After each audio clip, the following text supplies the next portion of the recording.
Marshall Sutcliffe is one of the best teachers of Limited in Magic the Gathering in the world, and while he's well known for his Limited Resources podcast, he's also a fantastic writer and has made many articles that contribute greatly to understanding Limited and getting better. However, some of these articles are really hard to find these days unless you know exactly where to look, so today we're shining light on Setup Cost, an article that he wrote back in 2014, which is quite tricky to find unless you know exactly where to look.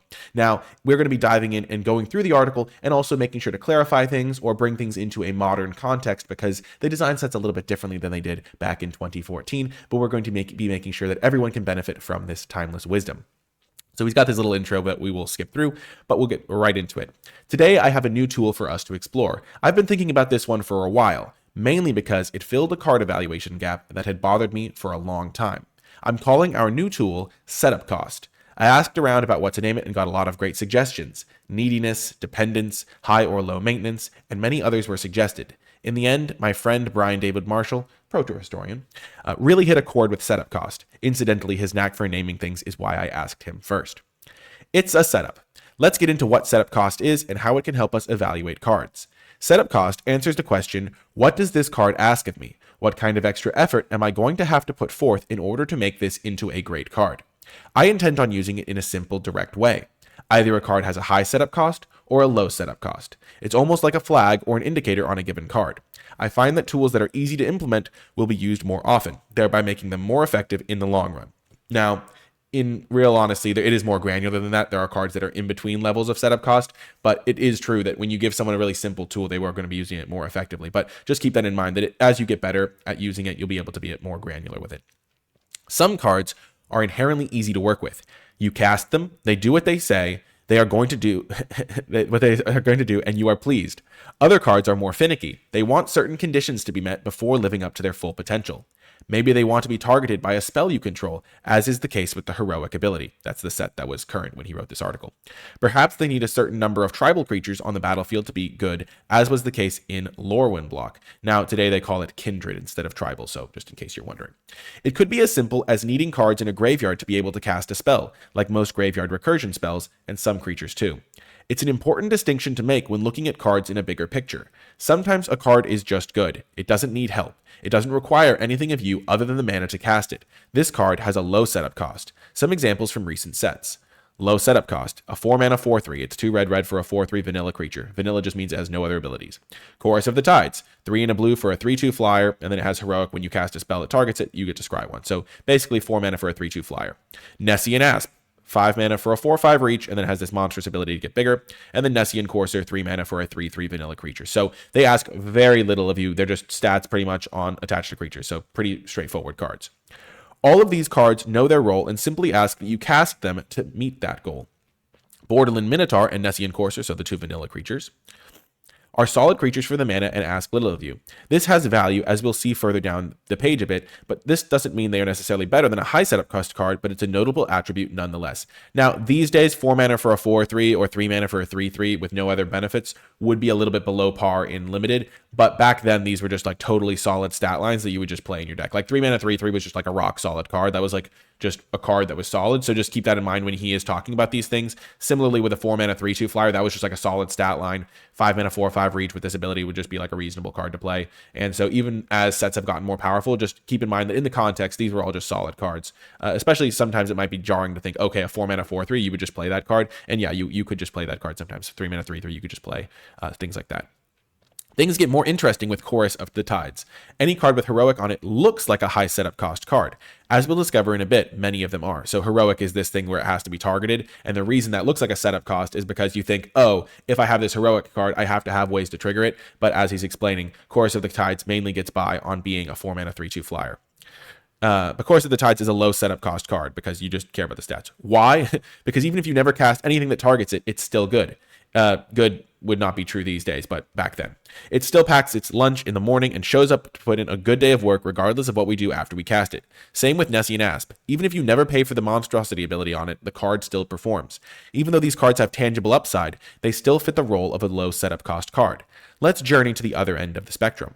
High setup cost. So we have a 3-mana 1/1 with Heroic to get 2+1/+1 counters on it. So high setup because it starts as a 3-mana 1/1. A Crow and Skyguard 2-mana 1/1, so kind of small flyer, and then you cast a spell, it gets a counter.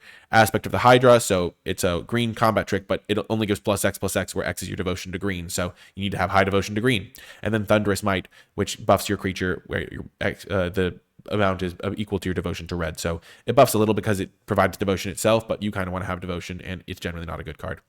Setessan Oathsworn, so that is this 3-mana 1/1, may be the poster child for a high setup cost card. If you don't have a spell that can target it, or if the Oathsworn is interacted with in response to the spell targeting it, it's kind of a disaster. A quick vanilla test shows that a 1/1 for 3 mana, in green no less, and the reason he says this is because green is generally known for beefier creatures, is completely unplayable. It's only if you have the ability to target it with a spell that it becomes good, or playable even. This is something that I always wanted to be able to note while looking at cards for the first time, and now we have it. He's talking about having this setup cost tool. Simply put, Setessan Oathsworn is a high setup cost card. A Crow and Skyguard, so the 2-mana 1/1 flyer that gets counters when you target it, is the best white common from Born of the Gods. It's also a high setup cost card for the same reasons Setessan Oathsworn is. A 1/1 flyer for 2 mana isn't really a playable card in Limited, so that's why it's important to level set. Like this being the best card in your set does mean that it does a factor how you read this article if you aren't aware of that, but luckily he explains that here. But yeah, the cards were just lower power level back then generally. Which brings us to a major point of interest when it comes to implementing setup cost as a tool. High setup cost does not necessarily indicate that a card is worse than low setup cost. Again, it's not inherently bad for a card to have high setup cost, but it is something that you have to consider when evaluating it. So as he said, the Setessan Oathsworn, the Crow and Skyguard, was the best white common from Born of the Gods, even though it does have this setup cost. So it doesn't necessarily mean bad, but it is always something to factor in. Aspect of the Hydra is very typical for a high setup cost card, which is the combat trick in green. Its floor is unacceptably low, but its ceiling is higher than you would expect from a card of this cost. If +2/+2 is the baseline for 1 green mana at instant speed, which it no longer is really the baseline. We've seen Giant Growth fairly recently get reprinted in green. The combat tricks generally have gotten a lot better over time, but this is, again, an older article. Then Aspect of the Hydra can either fail miserably at meeting this or exceed it by a large margin. It's all about the setup. Some cards require too much setup, like Thunderous Might, which is this aura that we already talked about a little bit on what it does. The floor is very low, but to really make this card great, too many things have to fall into place. It's just not worth it. The setup cost is too high. Let's compare some cards to get a better feel for setup cost. Nessian Courser, which we already talked about, the 3-mana 3/3, and the Setessan Oathsworn, so the 3-mana 1/1 that can get 2 counters when you target it. I can't lie, I like low setup cost cards. Nessian Courser, for the same mana as Setessan Oathsworn, is a rock-solid 3/3 body. Just reading that, yeah, just make sure you know that was true when he wrote this article. Setessan Oathsworn starts out much lower as a mere 1/1. Starting stats-wise, the Courser crushes the Oathsworn. This is relevant in the early stages of a game when you are under duress from an aggressive opponent, for example. Similarly, if you are curving out on an opponent, a 3/3 that just attacks the next turn without any need for assistance is great.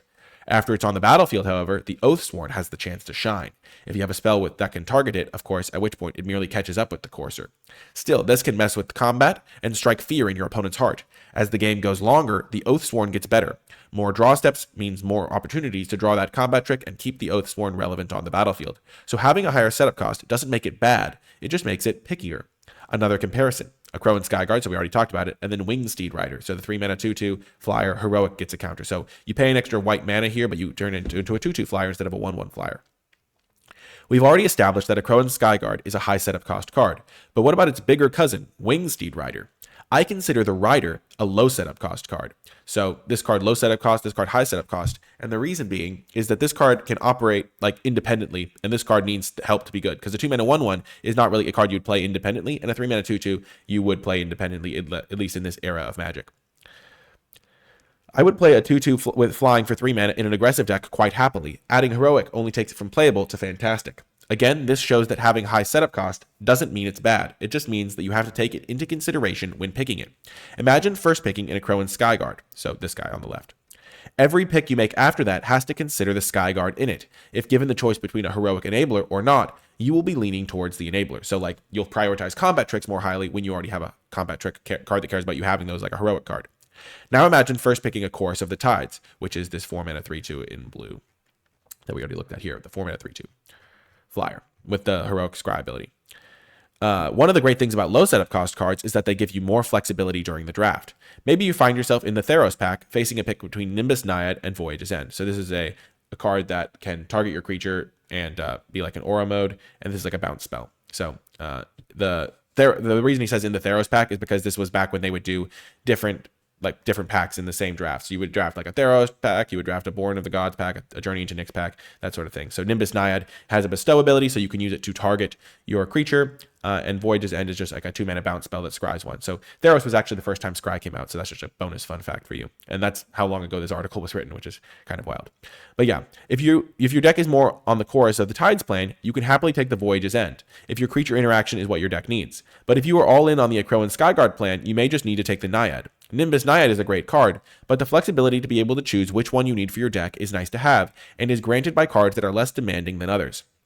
So basically the point he's making here is that even if Akroan Skyguard is a good card for your deck, it asks something of you during the rest of the draft portion, while if you just take like a reasonably solid card, let's just, for example, say like a removal spell that kills something, that card doesn't ask anything of you, so you don't have to like bias your picks. Another thing would be, for example, if you have a card that you want to splash, that's a really common example that will have a high setup cost just uniquely for your deck. But if you're playing a blue-green deck and you want to splash a red card, all of a sudden you have to prioritize mana fixing a little bit higher than you would normally, and that can kind of disrupt the rest of the picks that you're making. So you have to take a slightly lower quality card, maybe the mana fixer or the dual land or something like that, over a card that would be good for your deck if you were just 2 colors.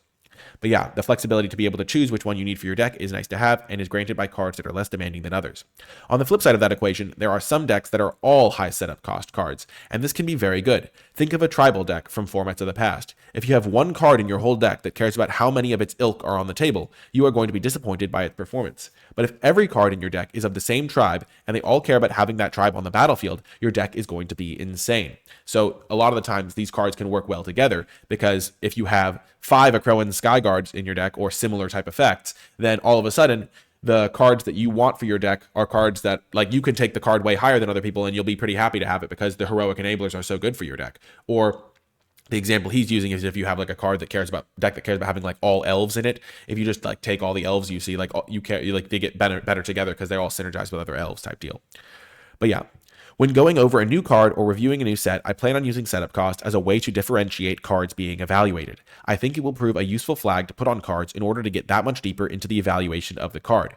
I certainly hope that you will find it a useful tool in your own evaluations. Never to be afraid to add a new arrow to your limited quiver. They are, after all, what keep us ahead of the curve. Until next week, Marshall. But yeah, this is all about setup cost. If you did enjoy this video, let me know in the comments down below. Leave hashtag setup to let me know you made it all the way to the end. Hit the thumbs up button, subscribe for more, comment with your questions, thoughts, and feedback, any articles you'd like me to cover in the future. But that's going to do it for this one. I hope you enjoyed it, and I'll talk to you next time.